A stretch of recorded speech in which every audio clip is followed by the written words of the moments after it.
Coming up tonight, some of the biggest stories that had us talking this year, plus a special report on how the people of Flint have struggled with the water crisis this past year and where things stand now. MiWeek starts right now. Did you know Roush Enterprises was selected by Google to assemble a test fleet of 100 prototype self-driving cars in 2015? It also produced the new Domino's delivery cars. And speaking of Domino's, Domino's sells well over 2 million pizzas per day around the world, and half of their sales are digital. These are just some of the ways Michigan's pioneers started out as small companies with big ideas. We are business leaders for Michigan. We are committed to making Michigan a top 10 state for jobs, personal income, and a healthy economy. Funding is also provided by Delta.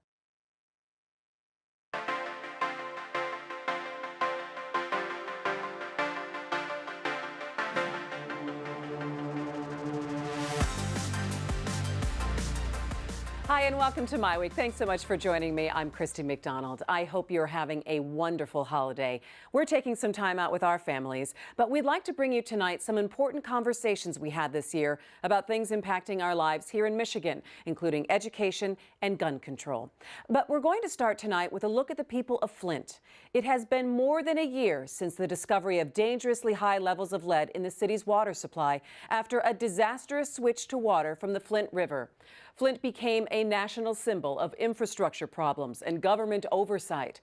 A primary debate was held in Flint. It became a must-stop for presidential candidates. But still, in December 2016, the people of Flint can't safely drink from the tap without filters. Money has slowly come from the state and now Congress for pipe improvements, but the lasting physical and psychological damage in Flint lingers. Tonight, we have a special report from the Detroit Free Press and journalists Brian Kaufman and Ryan Garza. It's a look at the people of Flint trying to get by in this past year. Skip drinking the water. Come live here. Live what we're living.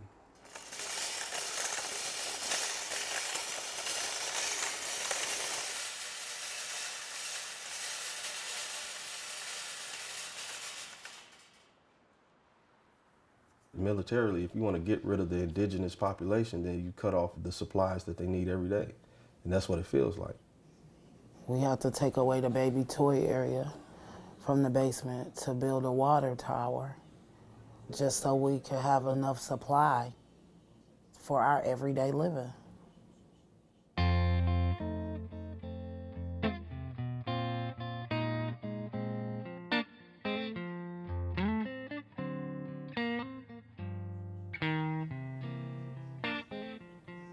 When we go get water, it takes a whole day.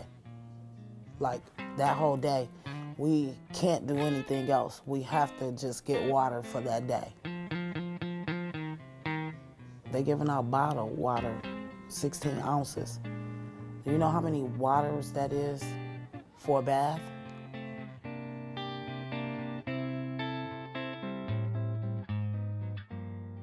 You go to the fire stations, they only want to give you 1 case of water. And they're not doing any deliveries. You know who's doing deliveries? We are. The residents, the sick people here are delivering to people who don't have it. When I've had a long day and I just want to come home and eat and I'm like starving, and it's like, oh no, she still has to cook. It's like a whole long process just so you can have a nice fresh salad. And I love my salad.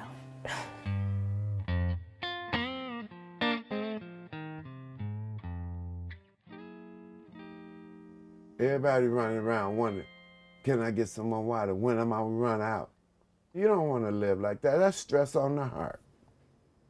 My dad, he's 93. We've been here since 53. Been paying diligently until I told him to stop. Not paying for bad water. What is bad water worth? Nothing. I don't even trust to have running water in my house no more. I'm terrified of it.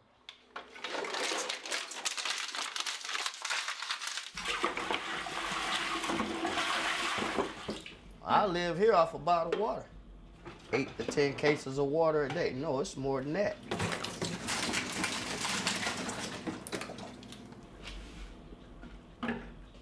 You wouldn't want to live like this.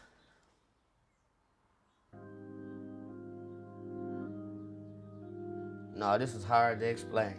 You know, this is, words can't explain this. I'm exhausted. I am. Some days I don't even want to get up because it's too much. It's too much on me. But I look at my daughter and that's what keeps me going, because I got to do it for her because she's helpless. So that's my motivation.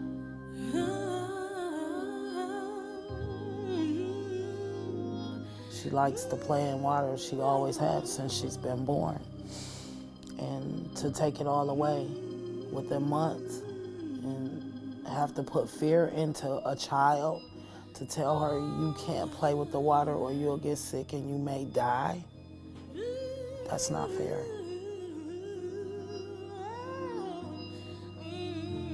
So we just keep going day by day.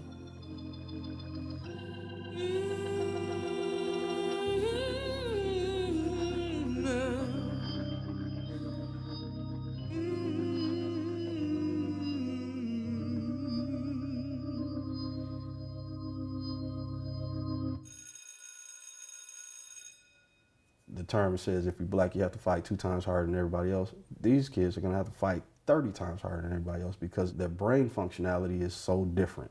They're not going to have the opportunity to even have a good start. Which then reminds me of the fact everybody says, why don't you just move? I've actually been called a horrible mother because we're still here. Well, poisoned water does not increase the resale value of a home. We put everything we had into this house. It's not a big house, not a fancy house, but it's our house. It doesn't do us any good now. We can't sell it. Are you going to buy it? We don't have a choice. We're stuck.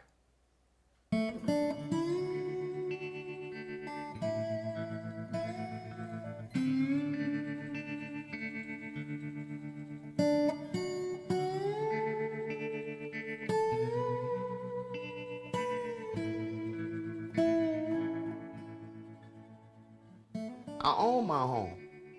I was content here. I was happy. I had the house next door. I just bought this house.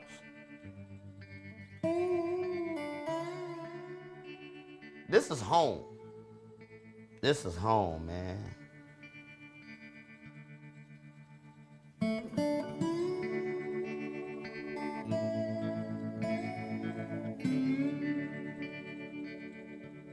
That's all I got. We got family. We just try to take care of family, that's all.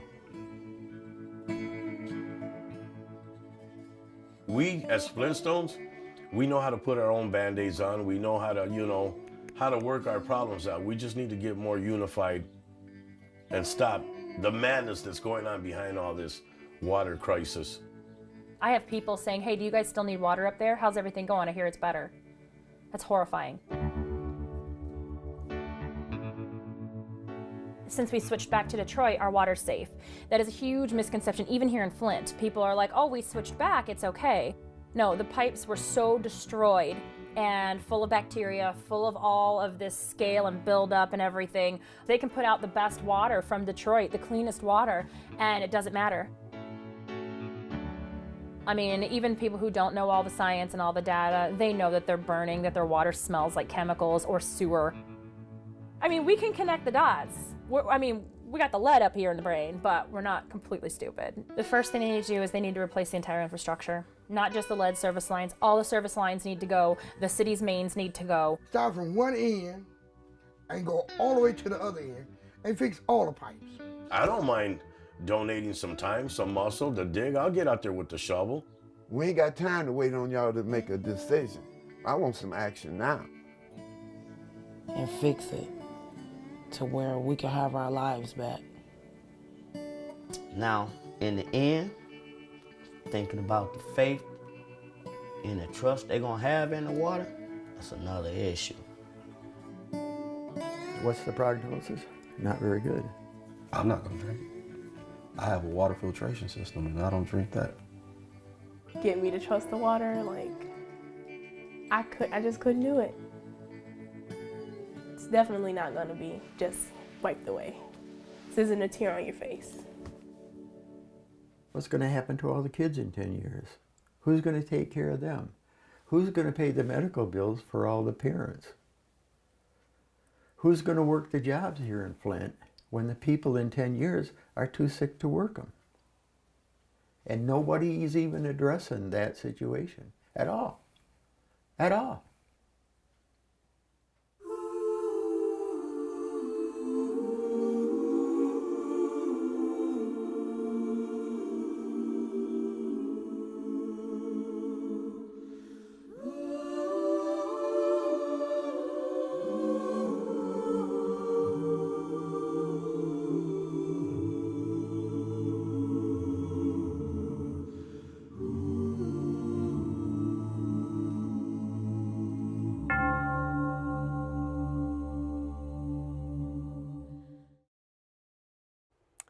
Michigan Attorney General Bill Schuette announced more charges just before Christmas in connection with the water switch.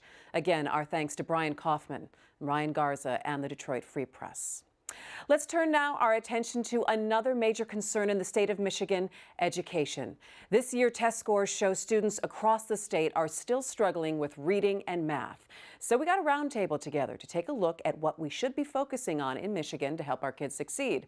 Joining myself and Stephen Henderson are Chastity Pratt-Dawsey, reporter with Bridge Magazine, Ken Whipple of the Michigan Achieves campaign, and Aaron Einhorn, reporter from Chalkbeat Detroit. Michigan is not where it used to be. I don't know that I would be quite as alarmed by it if I saw a real plan. But I don't see a plan. I see, a lot of people pointing fingers saying, oh no, well, we can't do that and we can't do that. A lot of people are against a lot of things. But even, when the test scores came out the other day, one of the comments from a state official is, well, we're really going to look at this and we're going to come up with a solution. And I was like, oh, you're going to look at it. When. Not only is there not a plan, there's no discussion of creating a plan. Well, and that solution for some people says, well, how about we change the test? So let's jump into that and talk about how we saw the M-STEP results. Now, the M-STEP, for people who aren't totally familiar, replaced the MEP test, which is a standardized test in the state of Michigan. And so this is the second year that it's been given. And so when these results came out this week that weren't very good. I mean, they were flat in English, they were flat in math, they were up a little bit in science, and they were down a little bit in social studies. What is the significance of seeing these results? And Stephen, let me start with you. Why should we care so much in the second year of a test like this? I mean, it's a yardstick. It's part of the yardstick, right? Here's where you are. Here's where you measure up against the standards that we've agreed are going to be the standards for testing in the state. And, it's an important tool for people who plan curriculum and instruction to say, all right, well, to get to this point, we've got to do these things. But I do agree that, you can't read too much into it because it is the second year. It is a harder test than the test we were administering before. It's calibrated to an entirely different set of standards. So kids are not supposed to be doing that well on it now. It's about how they progress over time. And our problem in Michigan, of course, has been the impatience of not wanting to wait to see how well things turn out. And people say, well, this test is too hard, or it's not measuring the right thing, so let's go do something else and then start all over again.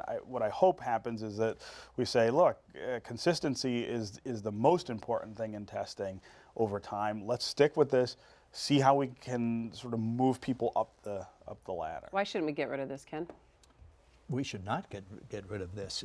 It's an incredible tool to help teachers know what to focus on. It's interesting. You wrote something this week and you said, it's all about being honest about how we are doing and not being afraid of what the data tells us. Well, exactly. And we knew it was not going to be good. But if you're a teacher, wouldn't you want to, or a parent, wouldn't you want to know how your kids stack up to schools across the state, as to how they stack up on other states? Because ultimately, these kids are going to have to compete with kids not only in America, but around the world. And not to want to know where we stand, I think is awful. It's kind of like if you get a bad report card and the response should be, well, we ought to make the grading standards easier. It's silly, I think. Well, I don't think that the calls to change the M-STEP or get rid of the M-STEP are necessarily about like, oh, we're getting bad grades, let's get rid of the graders. I think not just in Michigan, but across the country, there's a lot of conversation around this model we've been using in this country for decades, where we're going to test the kids once a year and draw all kinds of conclusions from that. And in fact, the technology has advanced in such a way that you can now test children throughout the year, and a lot of schools and a lot of teachers are using tests like that are going to give teachers feedback throughout the year. So, that child is, not just getting, 30% or whatever the score is, but is deficient in the following skills and things like that. And then that teacher can then work with that child on those skills. So I think the conversation around if you did replace the M-STEP, is there another kind of test that would be able to be a teaching tool that teachers could use throughout the year? You know what, though? Is it the best way to measure our kids' achievement? We've always measured achievement, whether it's a spelling test or whatever And it don't is. you have to? And let's be for real. Who complains about a test? People who don't do well on it. If we were doing very well on this test, there would be Everyone no would be debate happy. over whether we should keep it. Well, or I not got an keep A. it. I don't know about you people. Exactly. And so it's the great debate about testing, to test or not to test, how much to test, what's the value of the test, who should be tested, who shouldn't be tested. And the bottom line is, we have this test. It is aligned to national standards. It is a hard test. Do we want our students to be able to master a difficult test, a rigorous test, or not? That's the bottom line. I think what people are talking about now, though, is because this test is being used as a marker for schools. Absolutely. And a marker for schools and whether those schools are going to be shut down, because we see now from the state school reform office saying, we have the power, we haven't used it, but now we're going to be looking at this list, which is going to be coming out very soon, of the schools who are going to be in the bottom 5%. And now it's saying, well, if you haven't achieved in the last 3 years, you're going to be shut down, which starts a whole other set of conversations. But you know what's missing from that conversation? There is a part of the law that says if the school reform office shuts down your school, it can be reopened as something new and different and better. So that part of the conversation needs to be, brought up. If the school reform office closes a school in Detroit, School A, it can be reopened. It'll be called School B, and have a new but it'll teaching be the same staff. place with new teachers. So closing is a buzzword in Detroit that really gets emotional, because we've seen 160 schools close. They're never opening again. But when the school reform office talks about close, it can be reopened. And finally tonight, gun control. The debate raged across the country after several mass shootings rattled us to our core. Congress battled it out with a historic sit-in and debated how to prevent terrorists from getting their hands on guns. And as this conversation between Nolan Finley, Stephen Henderson, and myself shows, there are still deep divisions. Is the worst thing that could happen that somebody is denied the right to buy a gun, or is the worst thing that could happen that somebody who's not supposed to have a gun gets one and does something terrible with it? And I think the American public is pretty clear about that. Every other right in the Constitution is handled in a way that prevents, that weighs the one set of liberties against another. The liberty to not be shot in a nightclub, the liberty to not walk down the street and think somebody's going to shoot across the street at you. We don't talk enough about those liberties, and no one's saying that legal gun owners should lose their rights. They shouldn't. But if that happens in the course of trying to prevent these mass shootings, which are not legal and not covered by the Constitution, that's one thing. Now, I agree about the fly list. I mean, it's a mess. There's all kinds of crazy stuff going on there, and I think you have to fix that before you start enforcing the no gun buy on it. But we always retreat to this position where gun advocates end up saying, well, you can't do this because it won't work. What we need to talk about is, let's fix the fly list, and then let's make sure that nobody on it is getting a gun. But let me ask you this though. But is this the issue when we're talking about gun control legislation?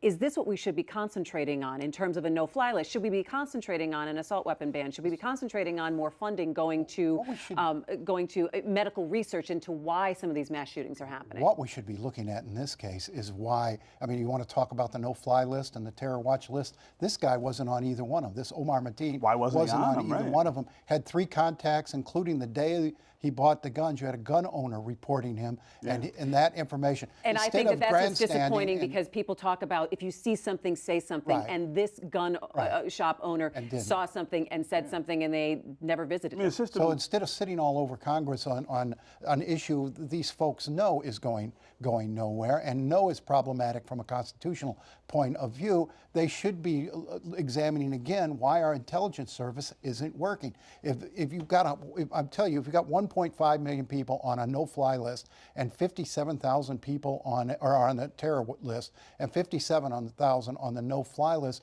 you've got bigger problems in this country than gun measures. I mean, they need to cull that down to the true threats and then start dealing with them. And then I think you can have bipartisan agreement. But I mean, going back to the poll and the trading liberties, we know that once you start trading liberties for security, it never ends. One deprivation leads to another. You've got a right-wing group out there saying, yeah, nobody on the terror watch list should be allowed to go to a mosque or congregate with other Muslims. It's a slippery slope, and it always is. We've always been able and had to figure out ways to balance certain sets of liberties against others. I mean, this idea that we don't do that with every other amendment is just patently false. It's just not the way it works. We don't deny due process in any We don't, other but no amendment. one's arguing to deny due process. Basing this on the what we're terror saying- watch list would But do what that, we're saying Steve. is fix the list. Fix the list. That's Install a due process. not in that legislation. In the Senate bill, there is. It would fix the due No, process. what it would do is concerns. provide a waiting list where you can go and finally get your rights back. Look, but you should not be on a list without being notified. This and is the way without the Constitution having, works. There is no right in the Constitution that is absolute. It can be abridged for any number of reasons. They get abridged all the time. Even Justice Scalia, in a really important speech that he used to give, would talk about that there's nothing sacrosanct in the Constitution about individual rights. They are all subject to government regulation, especially when it comes to public safety. And I think it's interesting. Go ahead, finish your The only point. amendment that we don't have a rational conversation about where that abridgment should exist and should not is with the Second Amendment. which is subject to a stack of regulations that. And, okay, well, hang on one second, Noah. And something I want to throw into this conversation. It was a quote that jumped out at me that Lindsey Graham said. Mhm. And he said, to my friends at the NRA, I understand your concern about denying somebody the right to buy a gun. But every right, whether speech or buying a weapon, has boundaries on it. Do you of agree course, with and there that? are boundaries on buying a gun. There are. I can there buy are an a stack. AR-15 in 15 minutes around the corner from here. So what are the limits on You gun can ownership? if you can clear the FBI list, Steve. And and again, we're hung up then on cosmetic weaponry. No, instead I'm of- saying it's you too can't easy for buy anyone to go buy a gun. You can't buy an automatic weapon. Sure, I can. You cannot. Why not? Because it's illegal. I can buy a semi-automatic weapon, Which is And a what's lot the different, difference? about 1,000 rounds a minute. Enough to kill 49 people 1,000 overnight in a rounds, nightclub, right? over the course of 5 hours. I've got a dozen guns in my closet that will do that. Let me ask you this, Nolan. As a gun owner, and as safe. someone who's a responsible gun owner, let me ask you this: why does someone need an AR-15? It's not about need. I mean, why do you need a lot of things you have in life? An AR-15 is no different in its lethality, its killing power, probably less so than the deer rifles I have in my gun safe. So ultimately, what we're talking about here is what is the cost of the liberty that gun owners want to exercise, right? And that's something that we balance all the time. Is the cost of their liberty the chaos that the rest of us have to live with in a nightclub in Florida, on a street in East Detroit? You know, you've got a little girl walking around who'll be crippled for the rest of her life because she was shot just a few months ago here. At some point, we should talk about. I don't want to take your guns. If you want to have. If you don't, Steve, then you're not going to solve the problem. So, but this idea that any restriction will infringe your rights and not take them away from criminals is absurd. There are a lot of restrictions, Steve, and what we're talking. My point here is we gravitate to the feel-good solutions. We had I'm not talking about feel-good solutions. We had an assault weapons ban in this country, and that's not what I'm talking about. And death by the mass shootings didn't decrease. And since that ban's lifted, we've had a 36% decrease in I'm not talking about shootings assault by weapons rifle. bans. What I'm talking What are you about talking is about then? addressing the nexus between legal gun sales and illegal possession. That's what goes on.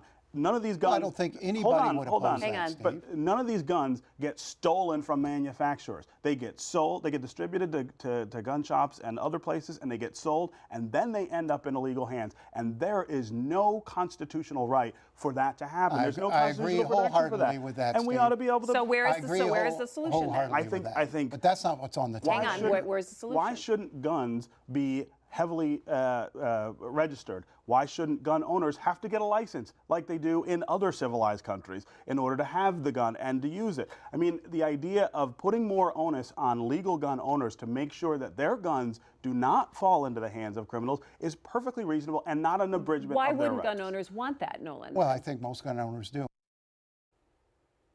And that is going to do it for My Week. Happy New Year! We'll be back next week with an all-new show in 2017. Make sure you find us on Facebook and on Twitter. We're there at My Week. Thanks to the great crew here at Detroit Public TV. I'm Christy McDonald. We'll see you next time. Take care.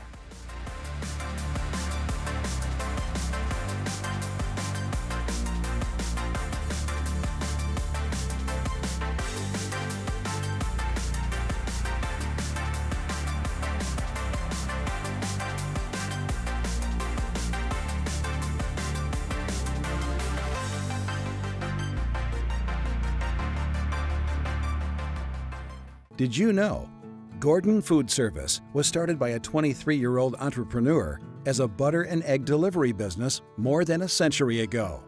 In 1948, school teacher Gerard Wendell Hayworth borrowed $10,000 from his parents to start a woodworking operation in his family's garage. It's now Hayworth Incorporated. These are just some of the ways Michigan's pioneers started out as small companies with big ideas.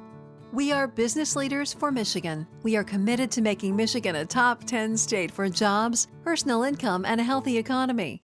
Funding is also provided by Delta. I